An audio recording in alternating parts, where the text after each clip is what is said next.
तो ठीक है स्टूडेंट्स, आज का जो हमारा टॉपिक रहेगा वो रहेगा Newton second law. Newton second law पढ़ने से पहले हम लास्ट क्लास का देखेंगे, मोमेंटम पढ़ा था हमने। मोमेंटम क्या पढ़ा है हमने कि कोई बॉडी है ना, बॉडी है, वो v वेलोसिटी के साथ मूव मूव कर रही है ना। तो इसके पास मोमेंटम क्या होगा? मास इनटू, ये कैसी क्वांटिटी है? वेक्टर क्वांटिटी के पास क्या क्या होता है?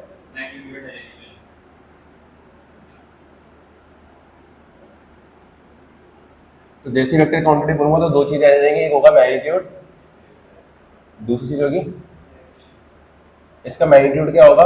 मैग्नीट्यूड सिंपल होगा, मास इनटू वेलोसिटी का मैग्नीट्यूड, ठीक है।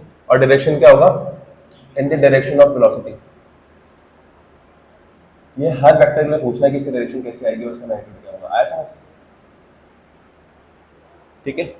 और वैसे मोमेंटम क्या होता है? Momentum is measurement of motion.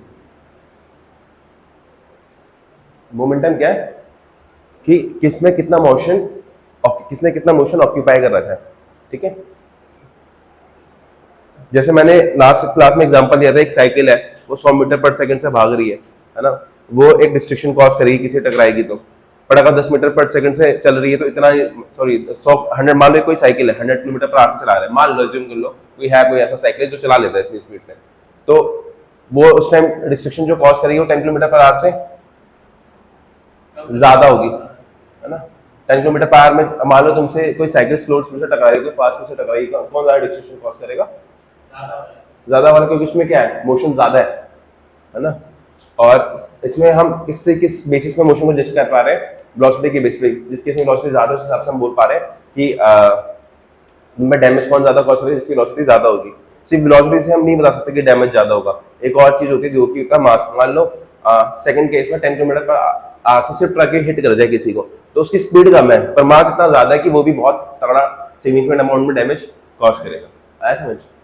तो मोशन के अंदर अगर हम किसी चीज को मोशन को मेजर करें तो उसमें दो क्वांटिटी होती है, मास और वेलोसिटी, है ना। तो इन दोनों का प्रोडक्ट क्या होता है? मोमेंटम। कोई दिक्कत, कोई परेशानी? तो इसको ऐसे लिख सकते हैं मोमेंटम को, ये होता है total quantity of motion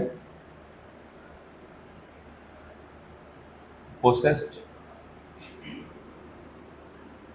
by the body, ठीक है।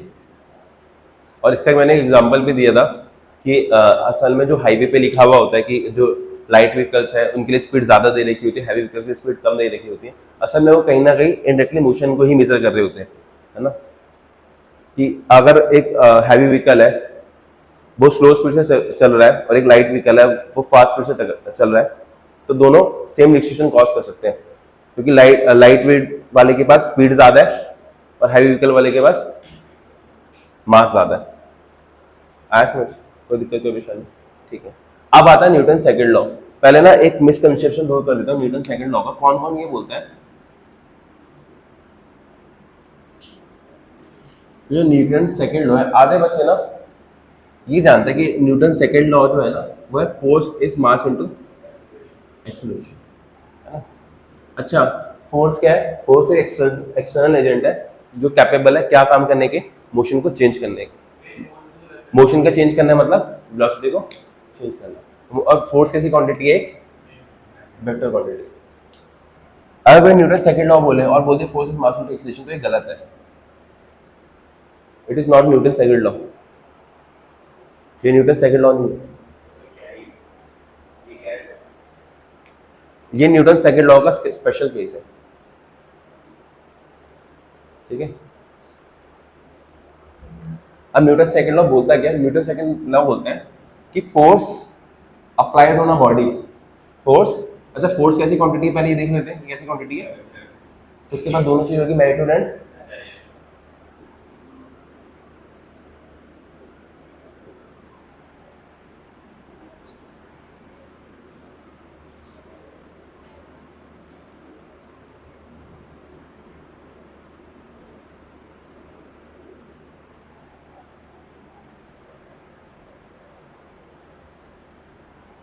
वेक्टर क्वांटिटी इसका मैग्नीट्यूड भी होगा, डायरेक्शन भी। नेक्स्ट है तुम्हारे पास कि फोर्स होता क्या है। फोर्स होता है, अच्छा मुझे एक बात बताओ, कहीं ना कहीं फोर्स का नहीं कि मैं मोमेंटम से बोल सकता हूँ। देखो एक लाइट व्हीकल हैवी मतलब हाई स्पीड पे हो तब ज्यादा डिस्ट्रीब्यूशन कॉज करता है, मतलब मैं बोल सकता हूँ कि जब उस टाइम ज्यादा फोर्स लगा रहा होता है ना। और सेकंड केस में मैं ले लूँ कि एक हैवी व्हीकल है जो स्लो स्पीड से चल रहा है, वो भी ज्यादा फोर्स लगा सकता है, तो कहीं ना कहीं मोमेंटम से लिंक होगा। यही समझते हो ना तुम। अगर कोई ट्रक है वही 10 किलोमीटर पर आवर से टकरा रहा है, उसका मास ज्यादा है पर वेलोसिटी कम है, तो बंदे को अच्छा खासा। एक साइकिल है स्लो स्पीड में इतना कुछ नहीं करेगी, पर फास्ट स्पीड पे होगी तो वो भी उतना डिस्ट्रीब्यूशन कॉज कर सकती है। तो डिस्ट्रीब्यूशन का क्या मतलब है, वो क्या अप्लाई कर रहा है, कोई किसी चीज से टकरा तो क्या अप्लाई कर रहा होगा, फोर्स अप्लाई कर रहा होगा। तो फोर्स में कहीं ना कहीं मोमेंटम होगा, इसको तो समझ आना चाहिए। तो फोर्स कुछ नहीं है, फोर्स का जो रियल डेफिनेशन है ना, फोर्स का जो रियल डेफिनेशन है कि जो फोर्स होता है वो डायरेक्टली प्रोपोर्शनल होता है किसके, चेंज इन, ये फिर मैं बोल देता हूँ रेट। अच्छा एक चीज और बता देता हूँ, रेट क्या होता है। रेट चेंज, कभी भी कहीं पे भी रेट चेंज देंगे ना, रेट चेंज हमेशा होता है टाइम के रिस्पेक्ट में। मोस्ट ऑफ द टाइम तुम पढ़ोगे तो रेट चेंज के साथ पढ़ोगे, टाइम के साथ, है ना। तो रेट चेंज जब भी दे तो कोई चीज टाइम के साथ कितना चेंज हो रही है ना। तो force is directly proportional to rate change of momentum. Rate change of momentum का मतलब क्या है कि change in momentum delta P by change in time. ये है तुम्हारे न्यूटन्स का सेकंड लॉ। ठीक है, कोई दिक्कत कोई परेशानी। तो न्यूटन का सेकंड लॉ लिख देता हूं।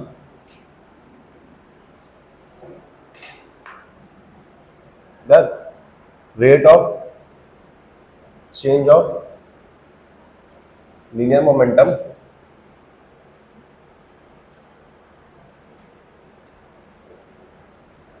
is directly proportional to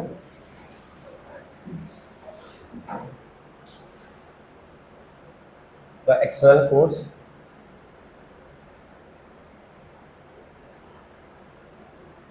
applied on it। ठीक है,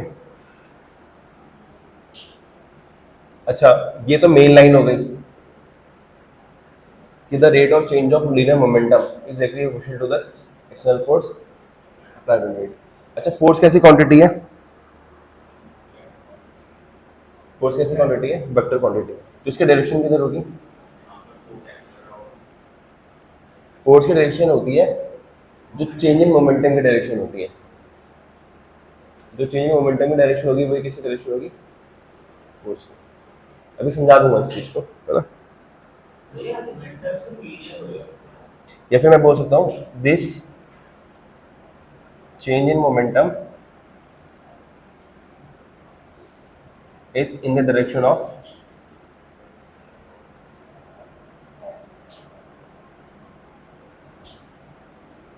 एग्जाम्पल दो इसका। मान लो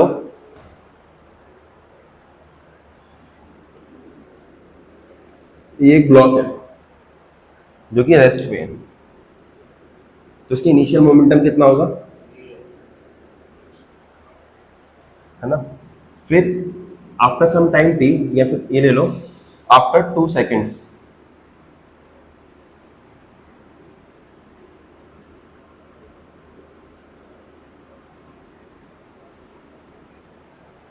अच्छा मास क्या है, मास लो 2 kg। आफ्टर 2 सेकेंड्स ये 20 मीटर पर सेकेंड से किधर से चलना चालू कर देता है, टुवर्ड्स ईस्ट। और ईस्ट डायरेक्शन को मैं किससे लिखता हूँ, आई कैप से, सबको पता। ये सी कौन सी वेलोसिटी है, फाइनल वेलोसिटी। और ये कौन सी वेलोसिटी थी, इनिशियल की वेलोसिटी कितनी दे रखी है तुम्हें, 0, जिसके साथ तुम्हारा मोमेंटम इनिशियल कितना आ रहा है। अच्छा इससे मैं फाइनल मोमेंटम निकाल सकता हूँ क्या, मास इनटू एक्सीलरेशन का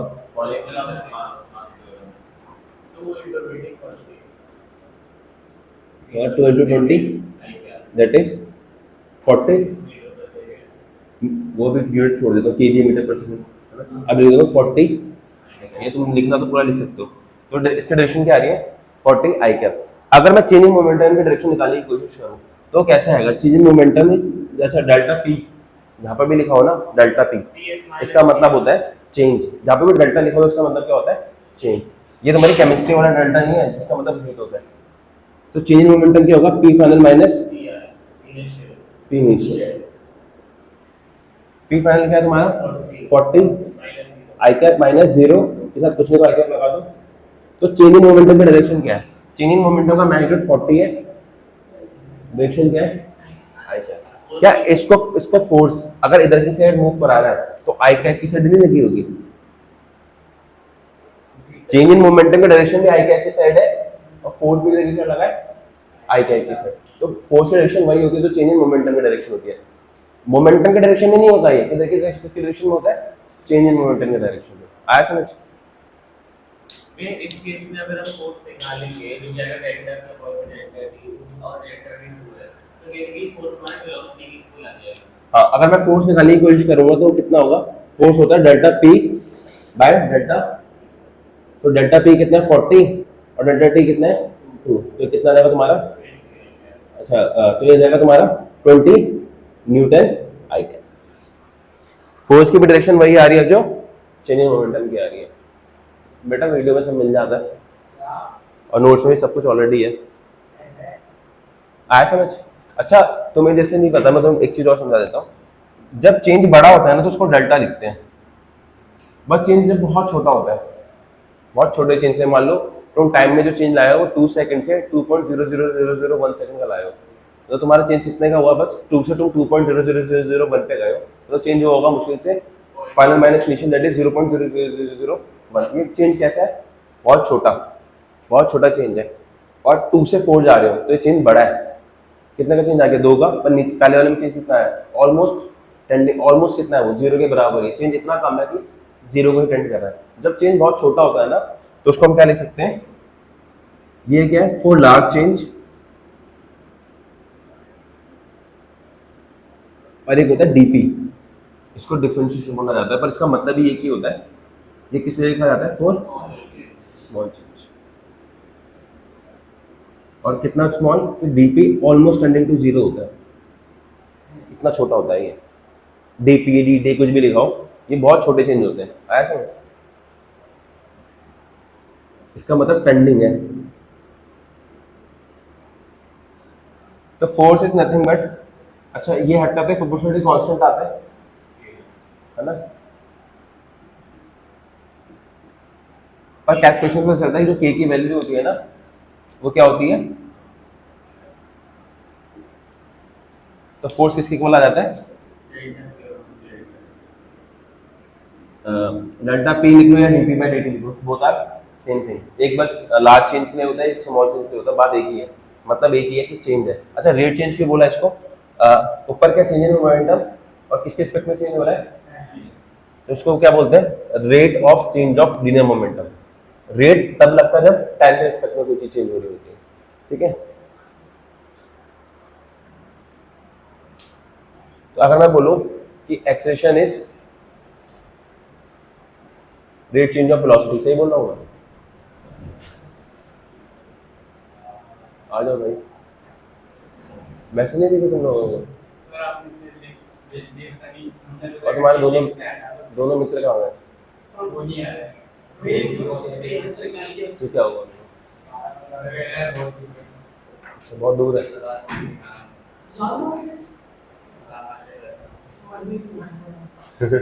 मैंने कहीं नहीं सुना आपको से इन बच्चों मैं बता रहा हूं देख नहीं जाए आप आजाद मार्केट किधर है, आजाद मार्केट सर से गया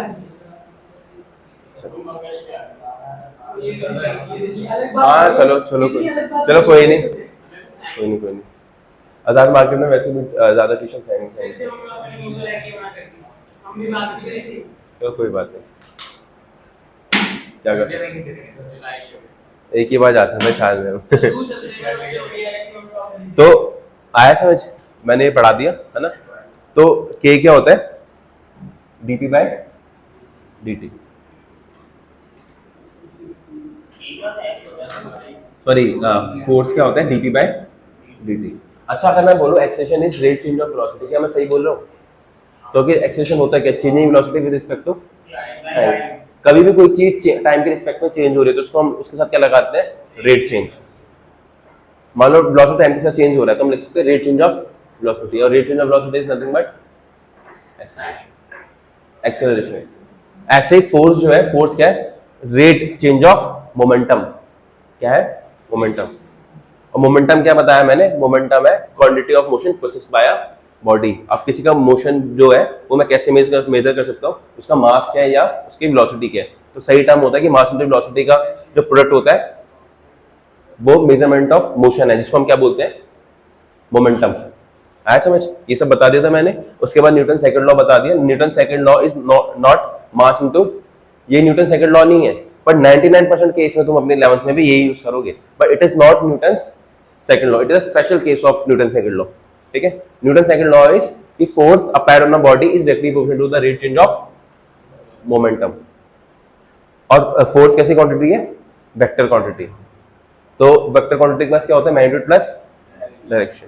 उसका मैग्नीट्यूड तो आगे डीपी बाई डी टी के बराबर, डायरेक्शन क्या आएगा, जिस डायरेक्शन में चेंज इन मोमेंटम हुआ होगा। जैसे एग्जांपल दिया यहाँ पर मैंने, इसकी इनिशियल वेलोसिटी 0 थी, तो इसका मोमेंटम कितना आएगा, मास इनटू वेलोसिटी करके 0, और इसके फिर इसको मैंने 2 सेकंड बाद इसको वेलोसिटी दे दी टू 20 मीटर पर सेकंड। अगर किसी चीज को मैं इधर की साइड मूव करा तो लॉजिकली मैं बोल सकता हूँ कि इसमें फोर्स भी इधर की साइड लगाया होगा, तो डायरेक्शन ऑफ फोर्स क्या, आई कैप। लॉजिकली देखूं तो अगर मुझे किसी को इस साइड मूव कर रहा हूं तो फोर्स भी इधर की साइड लगा होगा, है ना।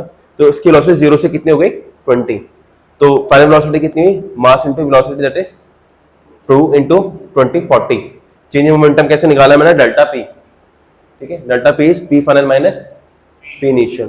पी फाइनल क्या है तुम्हारा, 40 माइनस 0। तो चेंज इन मोमेंटम किधर की साइड आया, 40 आई कैप। डेल्टा पी का मतलब होता है किसी के भी डेल्टा लिखा हो उसका मतलब होता है चेंज, और चेंज होता है हमेशा फाइनल माइनस, फाइनल वैल्यू क्या आती है उसमें से इनिशियल वैल्यू माइनस कर दो, है ना।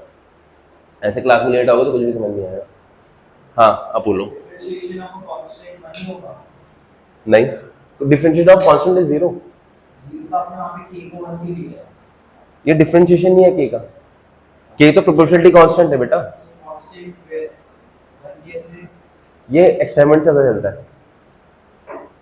जैसे मैंने बहुत बार एक्सपेरिमेंट्स करे, है ना, तो पता चला कि मान लो मैंने एक यही 2 की जगह मास को 0 से 20 लेके गया, है ना, और मैंने देखा कि मैंने कितनी फोर्स लगाई, फिर दूसरा एक्सपेरिमेंट करके 4 kg को लेके चला, ऐसे करके मल्टीपल एक्सपेरिमेंट्स करे, तो पता चला कि के की वैल्यू कितनी आ रही है, एक्सपेरिमेंटली 1 आ रही है।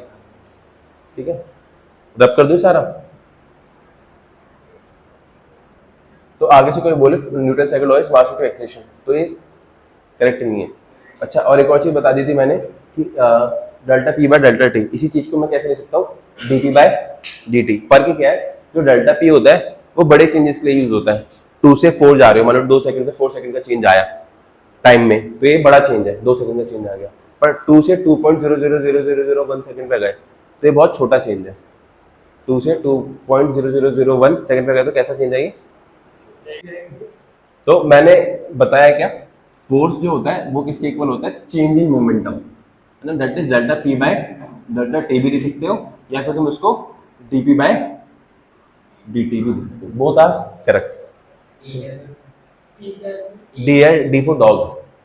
ठीक है, डी देखो, मैं अभी यार लेट आने वाले बच्चे ना यही कहते हैं, डेल्टा पी जो है ना ये होता है लार्ज चेंजेस के लिए, या फिर मान लो डेल्टा टी लिख लो, डेल्टा टी लिख लो। ये मान लो टाइम जो है, टी इनिशियल है तुम्हारा 2 सेकंड और टी फाइनल है तुम्हारा 4 सेकंड, तो इसमें डेल्टा टी क्या होगा, T final minus T initial that is 4 minus large change, मतलब अभी समझाता हूँ। और dt लिखा जाता है, dt का मतलब है, dt का मतलब भी चेंज ही है, ये भी T final minus T initial ही है, पर इसमें टी इनिशियल मान लो तुम्हारा है 2 सेकंड्स और टी फाइनल है तुम्हारा 2.00001 सेकंड। तो इसमें अगर टाइम डेल्टा चेंज निकालोगे तो कितना आएगा ये, अब बताओ, है नहीं इसकी कंपेरेटिव काफी लार्ज हो, याद है 0.0000 लाइट का जैसे नहीं है, तुम यहाँ बैठो वैसे भी नहीं दिखेगा जल्दी वहाँ पे। अच्छा अच्छा, तो डेल्टा टी का मतलब लार्ज चेंज और डेल्टा डी टी का मतलब स्मॉल चेंज, बस ये समझना है ना। अगर मैं डेल्टा पी की जगह डीपी लिखूँ तो डीपी में बहुत छोटा चेंज हुआ होगा, और डेल्टा टी की जगह डी लिखो तो मतलब छोटे चेंजेस है। या डी लिखा जाता है, डी का कुछ मतलब नहीं होता। जैसे डेल्टा का मतलब होता है ना चेंज, जैसे डी का मतलब होता है चेंज। इसका नाम है differentiation. Yes, it is differentiation. इसका नाम तुमने बचपन में सुनते आए होंगे। हम पी है मोमेंटम, ये तो लास्ट क्लास में पढ़ा दिया था। अच्छा, अब तुम ये समझना, आप उसको समझ आएगा, तुम तीनों को समझ आएगा, है ना। हम पे मोमेंटम में कितनी चीजें हैं? दो चीजें। चलो इसी से समझाता, तुम लोग इससे ज्यादा खुश रहते हो ना। मोमेंटम में कितनी चीजें हैं? दो चीजें, एक है मास, एक है मोमेंटम। है ना ऊपर तो, अरे गुरुजी यही करा मैंने। डी पे समझा दूं? चलो डी से समझा देता हूँ। चेंज ही यही है। मोमेंटम की मोमेंटम क्या होता है? वैल्यू नहीं होती, ये लिखा होता है, जैसे साइन होते हैं वो। जैसे प्लस के लिए तुम, प्लस का मतलब होता है ना ऐड कर दो, तो डी का कोई वैल्यू नहीं होती है, डी एक साइन है बस। इंटीग्रेशन का साइन जैसे ऐसे होता है, इसका मतलब नहीं है कि इसका कोई मतलब इसका मतलब ये टूल्स है जो लिख के तो पता चलता है कि तुम इंटीग्रेट करना है। जैसे प्लस होता है तो पता चल जाता है ना कि ऐड करना है, माइनस का मतलब वो करना है। वो क्या है? एक सिंबल है जो तो बताता है कि ऑपरेशन कौन सा लगाना है। तो डीपी बाय डी। अब पी को क्या लिख सकते हो तुम? मास इंटू, देखो क्या कैन में किसी बॉडी का सिर्फ वेलोसिटी चेंज हो सकती है, मास चेंज नहीं हो सकता। नॉर्मली ऐसा होता है रियल लाइफ के अंदर 99% केस में मास जल्दी चेंज नहीं होता। फॉर एग्जांपल जैसे मैं चल रहा हूँ, है ना, चलते चलते मेरी वेलोसिटी चेंज हो रही है एकदम से। ऐसा है नहीं कि मैं जैसे चल रहा हूँ 2-2 किलोमीटर घटता जा रहा है मेरा, है ना। मैं किसी की देख रहा हूँ भाई, मैं को भी पकड़ लेता हूँ। ठीक है, तो इसमें दो क्वांटिटीज है, मास और वेलोसिटी, पर मास भी चेंज हो सकता है। एग्जांपल दूं ना, एग्जांपल देखो, जैसे गाड़ी चला रहे हो, गाड़ी में पेट्रोल है ना, गाड़ी चल रही है, तो पेट्रोल कम हो रहा है, एट द एंड क्या कम हो रहा होगा? मास कम हो रहा होगा, और बहुत निग्लिजिबल है। तो उसमें भी हम मास कांस्टेंट मान लेते हैं, क्योंकि इतनी जल्दी चेंज नहीं होता पेट्रोल कि तुमने जैसे चलाया, फरारी चला रहे हो, जैसे 2 मिनट चलाया खत्म पेट्रोल। सबसे ज्यादा कहाँ दिखता है ये? तुम्हारे एक ही केस में दिखेगा, रॉकेट रिपल्शन। जब रॉकेट जाता है ना ऊपर, तो बहुत ज्यादा अमाउंट ऑफ फ्यूल बर्न करता है, तो उसमें दोनों चीज मैटर करती है। हाँ, तो रॉकेट ऊपर जाते हुए एक तो पार्ट्स लीव करता है, दूसरा क्या है, क्या करना पड़ता है? हाँ, तो उसमें मास चेंज ऑब्जर्व हो जाता है। ठीक है, तो उसमें मोमेंटम चेंज मास और वेलोसिटी दोनों की वजह से होता है। ठीक है, और जो हम केसेस पढ़ रहे होते हैं उसके अंदर मोस्ट ऑफ केसेस में सिर्फ और सिर्फ वेलोसिटी चेंज होती है, मास क्या रहता है? कांस्टेंट रहता है। जिसको डिफरेंशिएशन पढ़ा रखा है मैंने, है डी। देखो ज्यादा चेंज हो कम चेंज हो उससे कोई मतलब नहीं है, चेंज होता है। तुम डी से सॉल्व करो, डेल्टा सॉल्व करो, आंसर में कोई फर्क नहीं आता। हाँ, चेंज ही है, वो सिंबल ही है, बस एक टाइप का सिंबल है, लार्ज चेंज है वो स्मॉल चेंज है, आया समझ। जिसको मैंने डिफरेंशिएशन पढ़ाया है, तुम लोग तो लेट आ रहे हो, तुम भी लेट आ रहे हो, पर मेरा क्या होता है कि मैं पहले बेसिक मैथ्स ही कराता हूँ, तुम लोगों को मैंने डिफरेंशिएशन पढ़ाया है अच्छे से, है ना। तो डिफरेंशिएशन में तुम्हें एक रूल बताया होगा कि दो चीजें जब दो फंक्शंस मल्टीप्लाई हो रहे हो, है ना, तो क्या इसमें लगाते हैं प्रोडक्ट रूल। बाकी लोग इसको याद रख लेना, अभी के लिए याद रखो, बाद में समझा दूंगा। जैसे इसमें दो चीजें है ना, मास और वेलोसिटी। मास और वेलोसिटी दोनों वेरी कर सकती है, मास भी वेरी कर सकता है। और तो हम क्या करते हैं, पहले केस, एक केस ऐसा लेंगे जिसमें मास कांस्टेंट होगा, और दूसरा केस कौन सा लेंगे जिसमें वेलोसिटी कांस्टेंट होगा। आया समझ? दो केस है, एक में मास कांस्टेंट होगा, दूसरे में वेलोसिटी कांस्टेंट होगा। फिर दोनों के बीच में क्या लगाना है? प्लस का साइन। पहले तुमने मास कांस्टेंट लिया ना, क्या लिया? मास। अरे रूल होता है, प्रोडक्ट रूल होता है, तुम्हें अभी डिफरेंशिएशन पढ़ा नहीं है, डिफरेंशिएशन में रूल होता है। कहाँ से मतलब? जैसे ऊपर mp है तो ये m प्लस m कैसे बता दो इसे प्लस। हाँ मैं बता देता हूँ, चलो तुम लोगों को याद है ऐसे dx 11th क्लास में ही है, मैंने पढ़ा है पहले, तुम लोगों को पता नहीं है dx x अब ये। चलो तुम्हें एक चीज सिखा देता हूँ, डिफरेंशिएशन तुम लोगों को यार कैसे बताऊं। मान लो मैं x square into sine x, यहाँ पर एक्स स्क्वायर एक टर्म है, साइन एक्स एक टर्म है ना। साइन एक्स अलग तरीके से वेरी करता है, एक्स स्क्वायर अलग तरीके से वेरी करता है, तो उसको हम बोलते हैं दो फंक्शंस हैं अलग अलग, एक्स स्क्वायर और फंक्शन तुम्हें नहीं पता अभी, पढ़े एक्स स्क्वायर और साइन एक्स है। तो अगर मैं इनका डिफरेंशिएशन करना चाहता हूँ ना, तो मैंने जिन्होंने पहले पढ़ रखा है उनको रूल बता रखा है कि क्या करते हैं, जब भी दो ऐसी चीज जो वेरिएबल है आपस में मल्टीप्लाई है, तो उन्हें क्या लगता है कि एक को कांस्टेंट लो, दूसरे को डिफरेंशिएट करो,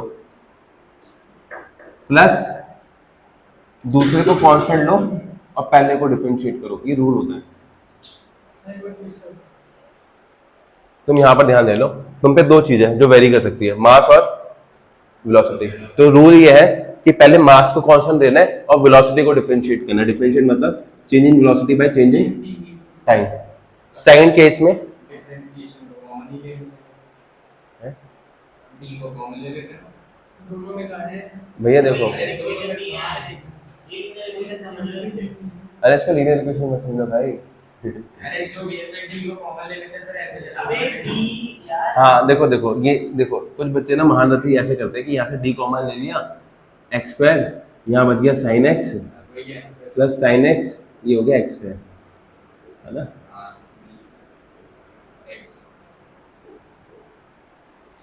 ये तुम्हारा वेरिएबल नहीं है d जो मल्टीप्लाई में है, ये d कोई वेरिएबल नहीं है, ये ऑपरेटर है। ऑपरेटर ये होता है कि जैसे प्लस है वो एक ऑपरेटर है जो दो नंबर पे ऐड करता है, माइनस क्या करें है आपको सीधे ने फॉर्मूला लिख के डाल देना x n x n minus 1 और वो फॉर्मूला से पहले तो वन के से आज घूम सी दिए अरे यार तुम लोग पहली क्लास में आए नहीं हो तो तुम्हें समझ नहीं आ रहा। देखो एक मैं अभी है, अरे अभी रुको भाई, अरे तुम सुनो, इस d का मतलब ये नहीं है कि वेरिएबल है जैसे तुम लिखते हो ना d, ये मल्टीप्लाई में नहीं है ना, ये एक चीज है जो इस पे ऑपरेट कर रही है। तो मैं समझ लो एक मशीन है, मशीन में कुछ डाला है उसका कुछ आउटकम आ रहा है, जैसे प्लस को मान लो एक मशीन है जिसमें दो नंबर डालता हूँ एक आउटकम देता है, जैसे 2 + 3 देला 5 देते, वैसे डिफरेंशिएशन ऑपरेटर है। प्लस को कॉमन लेते हैं ना पेपर नहीं सर, इसका काम क्या है, जैसे प्लस का काम प्लस करना होता है, तो इसका डिफरेंशिएट अरे क्या होता है ना, फॉर्मूला लिख रहे हैं। अरे तुमने डिफरेंशिएशन क्लास ली नहीं है ना, इसलिए तुम्हें समझ नहीं आ रहा है। डिफरेंशिएशन का काम होता है एक पॉइंट पे स्लोप देना। स्लोप? अब तुम्हें स्लोप नहीं पता होगा, अब कैसे दें? तुम अभी छोड़ दो, मैं बोल रहा हूँ कि अभी ये चीज नहीं समझ आ रही ना, छोड़ दो, डिफरेंशिएशन मैं कराऊंगा तब तुम्हें प्रॉपर तरीके से समझ आएगा। अभी ये समझ लो कि मैं ऐसे डी को बाहर नहीं ले सकता, अभी ये समझ लो बस।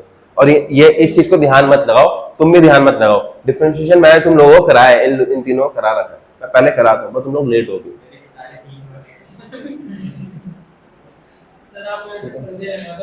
अभी इसको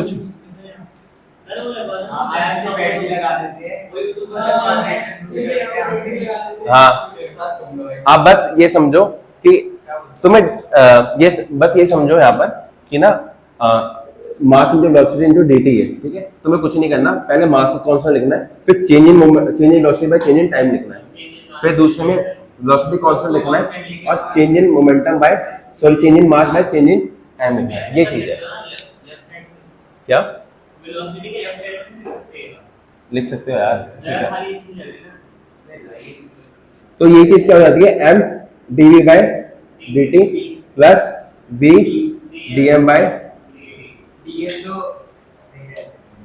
अच्छा समझो बात को, जो dv है, dv क्या है, चेंज इन वेलोसिटी, ठीक है, और dm क्या है, चेंज इन मास। अच्छा मुझे एक बात बताओ, इफ मास इज कांस्टेंट, मास क्या है? कांस्टेंट का मतलब क्या होता है? कांस्टेंट का मतलब होता है उसकी वैल्यू चेंज ही नहीं हो रही।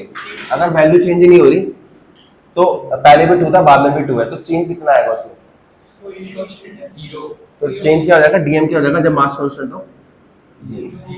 तो असल में क्या है, फोर्स है change in momentum bye change in time, और मोमेंटम होता है मास इनटू वेलोसिटी। ठीक है, इस चीज को मैं ऐसे ले सकता हूँ, अभी के लिए समझ लो डिफरेंशिएशन का रूल लगाया मैंने, ज्यादा दिमाग मत लगाओ। इस चीज को कैसे लिख सकता हूँ, पहले मास लिखो, फिर डीवी बाई डी टी लिखो, दूसरे केस में वी लिखो और डीएम बाई डी टी लिखो, ये ऐसे ही खुल रहा है।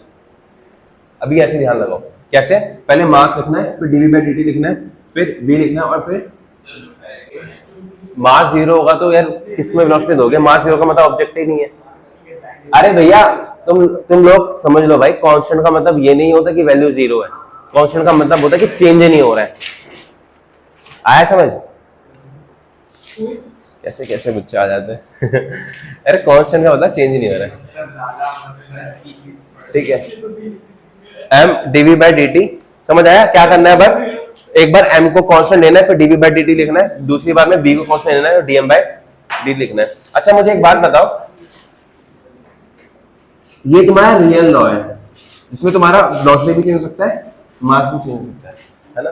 बट अगर मैं इसमें क्या कर दूं, मैं केस ले लूं, केस कौन सा ले लूं कि if mass is constant, mass is constant, तो डीएम क्या होगा? 0, डीएम 0, तो डीएम बाई dt क्या होगा?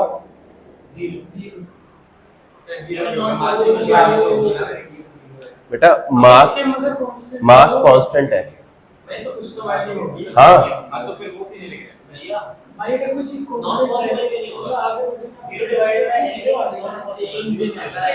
अरे रुक जाओ भाई, मुझे देखने दो। मास कांस्टेंट का मतलब ये है कि मान लो तुम्हारी इनिशियल वैल्यू 2 kg है और फाइनल वैल्यू कितनी है? वो भी 2 kg है, तो चेंज इन मास कितना हुआ? तो वही तो लिख रहा हूँ भाई मैं। मास कांस्टेंट का मतलब ये है कि मास की वैल्यू चेंज नहीं हो रही, और DM is not mass, it is change in mass. हाँ चलो कोई बात नहीं, डीएम बाई dt इज 0, ठीक है। अब अच्छा तुम ये बता सकते हो change in momentum with change in velocity with respect to time क्या होता है? Change in velocity with respect to time is acceleration, ठीक है।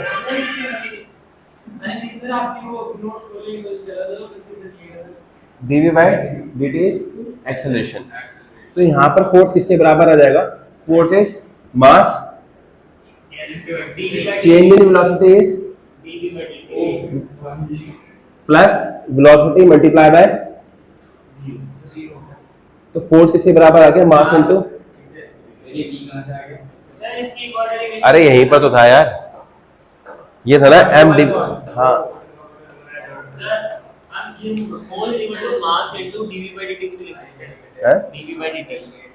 Equal to dv by dt, force is equal to mass into dv by dt। हाँ लिख सकते हैं। अरे यार पढ़ लो यार। तो हाँ फोर्स जो है असल में होता है dp by change in momentum with respect to time, और ये होता है dmv by dt। But if mass is constant तो हम फोर्स को क्या ले सकते हैं? मास इनटू, ये रूल है, और ये स्पेशल केस है। स्पेशल केस कौन सा है? जब मास कांस्टेंट होगा तब force equal to mass into acceleration होगा। ये रूल नहीं है, वरना ऊपर वाला लगता है। 99% केस में रॉकेट रिपल्शन पढ़ोगे तो मास कांस्टेंट है ना, रॉकेट रिपल्शन कहां से बढ़ रहा है भाई? स्पीड तो बढ़ेगी। अरे स्पीड बढ़ रही है, मास तो कम होगा ना, फ्यूल बर्न नहीं कर रहा वो। हाँ पर उसमें इतना, हाँ हाँ 99% केस में ना तुम्हारे सिलेबस में यही लगेगा। अब देखो तुम सिर्फ तुम तीनों के लिए,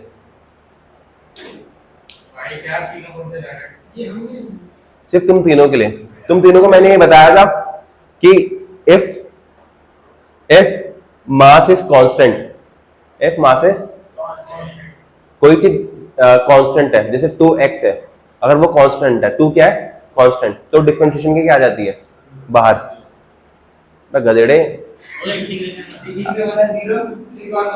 जैसे ये चीज है, इसमें मैंने बताया था ना कि 2 बाहर आ जाता है, तो ऐसे समझो तुम कि अगर m कांस्टेंट है तो ये क्या आ जाएगा डिफरेंशिएशन के बाहर, और अंदर क्या बच जाएगा dv बाय, और dv बाय dt क्या होता है मास इनटू एक्सीलरेशन। आया समझ?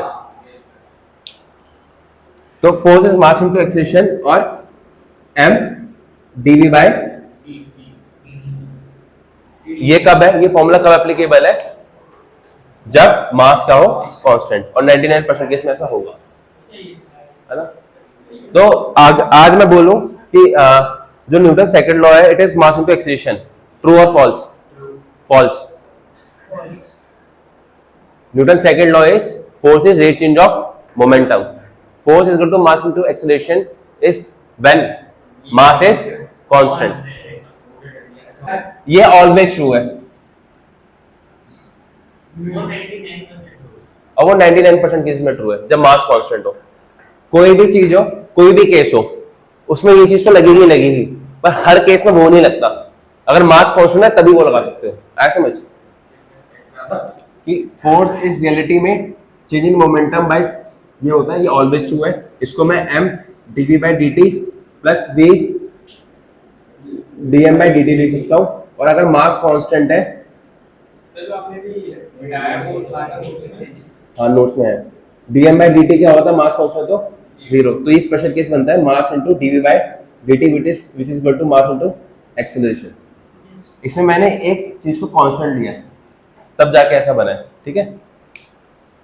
अब जैसे क्वेश्चन कर रहा हूं, क्वेश्चन है, तुम लोग नोट्स खोल लो या क्वेश्चन लिख दूं, नोट्स में भेजेगा। अच्छा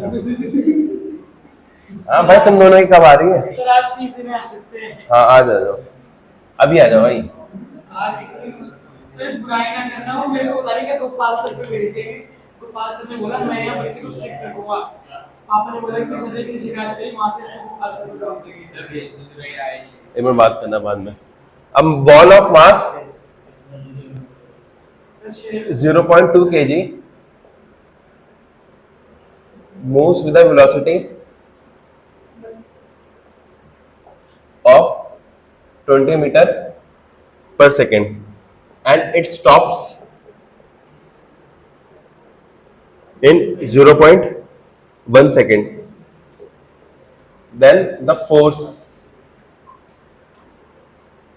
on the ball is, इसका ऑप्शन ए है 20 न्यूटन, बी है 40 न्यूटन, सी है 2 न्यूटन और डी है 4 न्यूटन, ठीक है।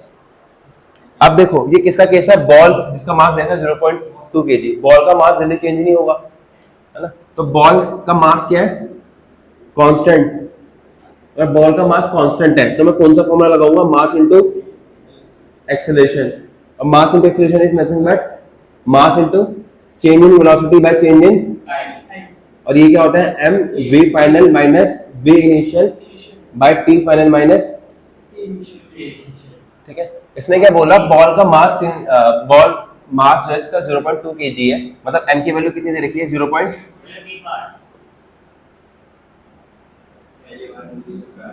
और उसके इनिशियल वेलोसिटी कितनी दे रखी है 20 मीटर। अब देखो उसमें फाइनल वेलोसिटी दी नहीं है, हिडन है।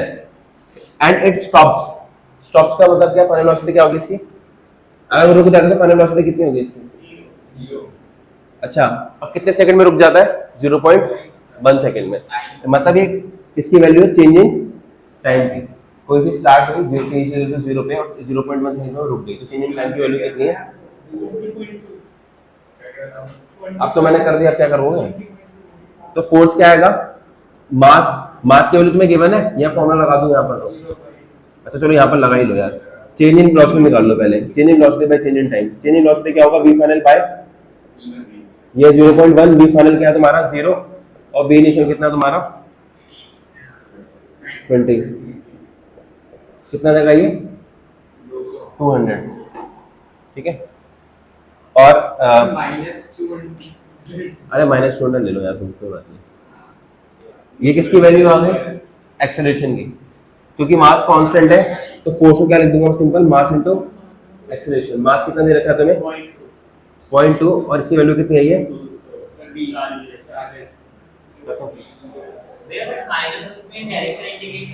अरे देखो माइनस बस डायरेक्शन इंडिकेट कर रहा है, इसने क्या इसमें ना कहीं पर भी डायरेक्शन नहीं दे रखी, मतलब हमें क्या निकालना है इससे से मैग्नीट्यूड। तो हमें माइनस और प्लस का ध्यान रखने की कोई जरूरत नहीं है, सिर्फ मैग्नीट्यूड में माइनस प्लस का ध्यान नहीं रखते।